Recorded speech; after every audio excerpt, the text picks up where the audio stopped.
If your L405 has poor cabin heat, inconsistent cabin heat, or just no cabin heat, then this coolant changeover valve could be the culprit. Today I'm replacing mine and showing you exactly how to do it.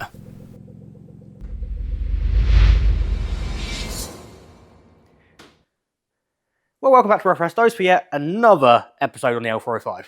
This is becoming a theme here, isn't it? It's like owning a Range Rover means you need to constantly maintain it, which you do, especially if you buy one which seems to develop issues constantly. So, on the way back from Northern Ireland with this thing, was cruising back, had a bit of a cold morning, and yeah, had heat, but didn't have any heat. And it was freezing. So, it was frosty outside, I think it was snowing and hailing, and it wasn't a pleasant drive back. Now, this isn't an uncommon issue. So the L405 has quite a complicated climate system, especially if you've got the 4-zone climate like this one has.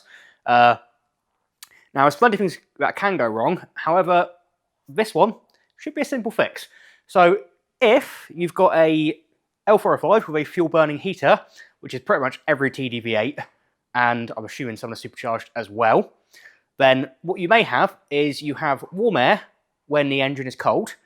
When the engine hits 75 degrees and above, I think it might be 12 degrees outside, the fuel burning heater turns off and it uses the engine coolant instead. So you get hot water from the, or hot air from the get-go, which is a great idea because, you know, diesels take a while to warm up. Problem is, when your cooling changeover valve, so the valve that changes over from the fuel burning heater, gets stuck, you only end up with hot air to start with. And then when the engine's warm, you get nothing. Now, I fixed this on my L322. It was actually the most popular repair video out the whole channel. So why not do it again? Let's crack on.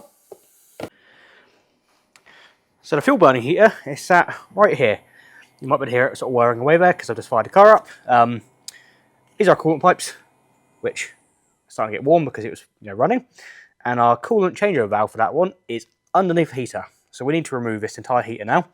So to do that, we need to pull off these plastic trims, unbolt this crossbar, undo the wire and loom for it, and then pull off the wheel because we want to take out the arch liner here because that's where the exhaust for the heater runs.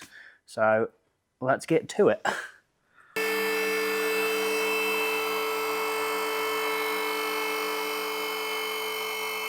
So now that the wheel's off, we won't go into details there, but it's many hours later and we won't go into that, okay?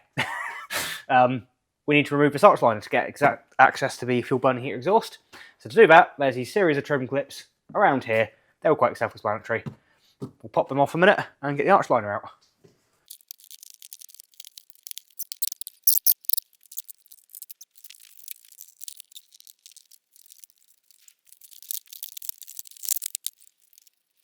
So there we go. It's easy to remove the mud flat, but you don't have to. There's a fixing below here. It's not worth getting into. Just pull it out like I did.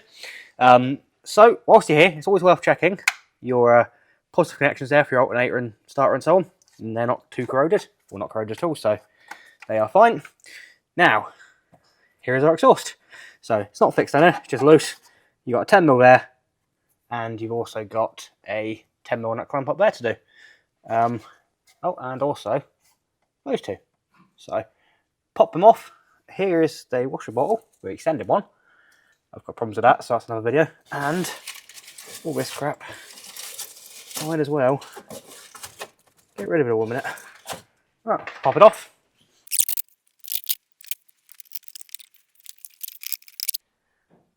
So next up now, we want to get this bit of trim off here, which shouldn't be too bad. Someone has done half it for me. So let's pop all these clips out a minute. The plastic trim at the back. Now, as you can see, we didn't need to remove the whole trim. You can just sort of like remove the clips at the front there, pry it up, and you can get to this little strap brace on the left hand side of the bay. So you do that one first, remove that, gain some access. Then start removing the fuel burning heater. We want to remove this fuel connection here on the left hand side of the picture and this wiring clip on the right side.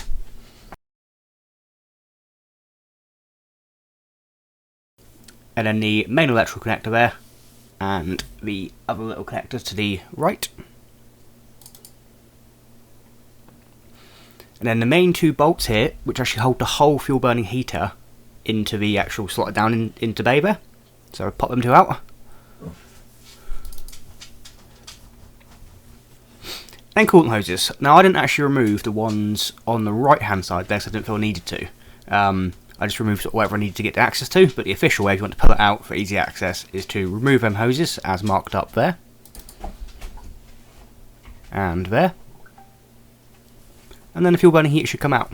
And then we'll now proceed to removing the actual faulty part. So here's our new valve, Bosch part number 1147412207, which I'm hoping is the right one. So, not sure how well you guys can see. I'm pretty crap at camera stuff, to be honest. But this one sits at the back of the fuel burner, well, the bottom of the fuel burner heater here. So that is the correct valve, as far as I can tell. Yeah, so we got the fittings there and there, so yeah, should be good. So now we want to remove the 3 hoses off the bottom of this valve. Fairly simple, and unplug the wiring connector as well. We did a wiring connector actually afterwards, but to remove the hoses, I'll use my little hose tools again. These ones I actually have access to, obviously only after pulling the fuel burner heater up like this. The one on my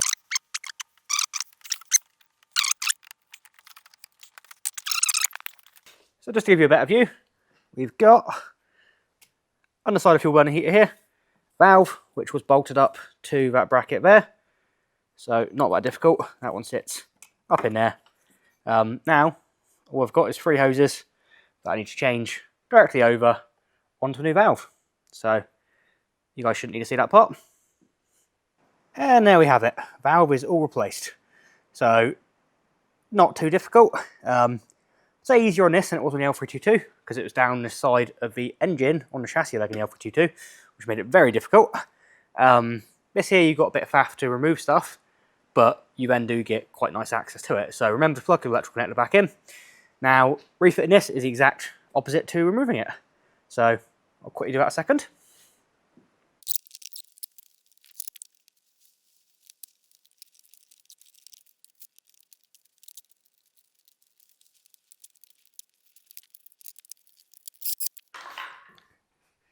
So with the arch liner back in and the fuel burning heater connector, exhaust connector back up, that's all done. Up here, all tied up, back together.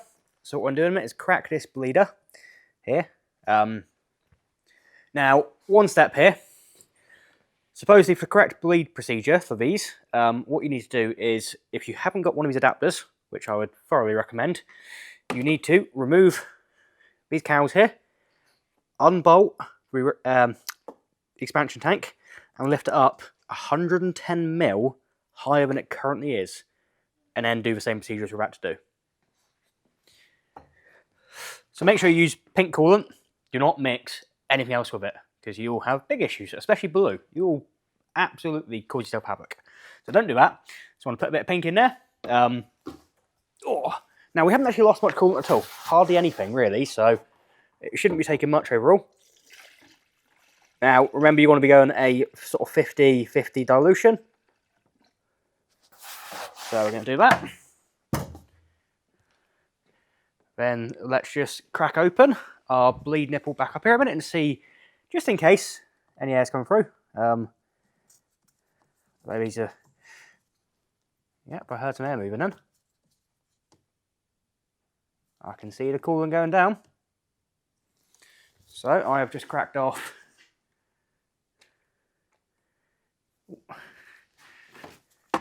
the nipple just above the fuel burning heater here, and see, watching the coolant go down. So because we've hardly drained anything out of the cooling system, we don't actually do much bleeding, which is great. So simple way of doing it is, as I said there, reservoir 110 mil high, top up the coolant, and then go and open this little bleed nipple like I've done at the back there.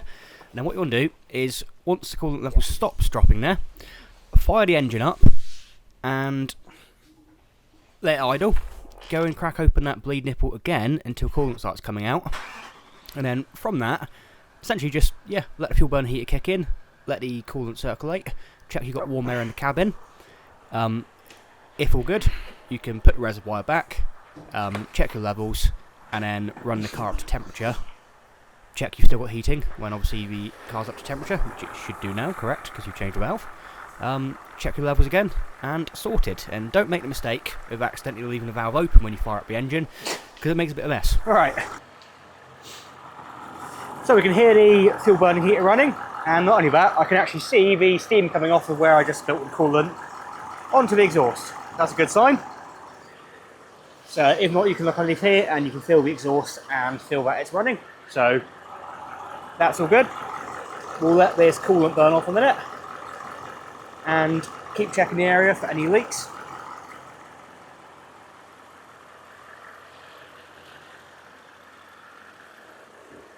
All whilst obviously checking the reservoir level to make sure it's not low. So let's fire up all the heat in here to max. And so we can feel it. Right, nice warm air through there straight away, which is good. Hold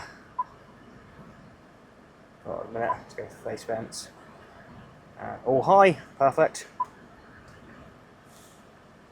So we'll make sure in a minute we've got warm air coming out of everywhere. Somewhere I'm still suspicious of is the rear climate, but that's a whole nother job if it doesn't work. So beautiful warm air. Now what we want to be seeing is that when that needle is in the middle, we still have warm air. So a test drive is probably in order. She's run away now, she's up to temperature. Beautiful warm air inside, that's perfect. Well, that was a great success, wasn't it? Fairly easy job in the end. Minus my issues with the wheels and yeah, whatever. But ignoring all that, the actual changing the coolant valve, really easy. Even bleeding, easy. Because we'd lost such a little amount of coolant, we didn't have to do the full bleed procedure of opening up all the bleed nipples and going that way. Literally just by popping some coolant in, opening up that bleed screw, letting the air out, away it goes. So, simple as that. Obviously, if you lose a significant amount of coolant, you best go back to the either the partial coolant loss or full coolant system bleed, but shouldn't be needed. So, this part, what it cost me? I think it's about 70 quid from Parts of Motion for a genuine Bosch one, which is perfect. Now, I'm pretty sure there's going to be Chinese ones out there. You could go and buy one. I wouldn't. Not for 60, 70 quid for a genuine one. It's pointless. So, yeah, that one. Knackered. New one in. I will no longer be freezing, which is good, because now in, well, literally now to the hour, I will probably be up in Bristol now in 2 weeks' time, heading over the Dover Ferry to take this one to Germany. So I've still got a whole list of things to fix on this, plus a few other issues that may have popped up.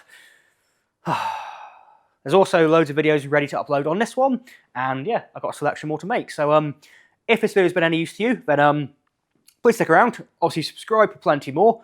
Like the video if you like it. If you don't like it, well, I guess you're not here now anyway, so it doesn't matter. And yeah, subscribe for plenty more. I've been Jordan. Thank you for watching. Cheers.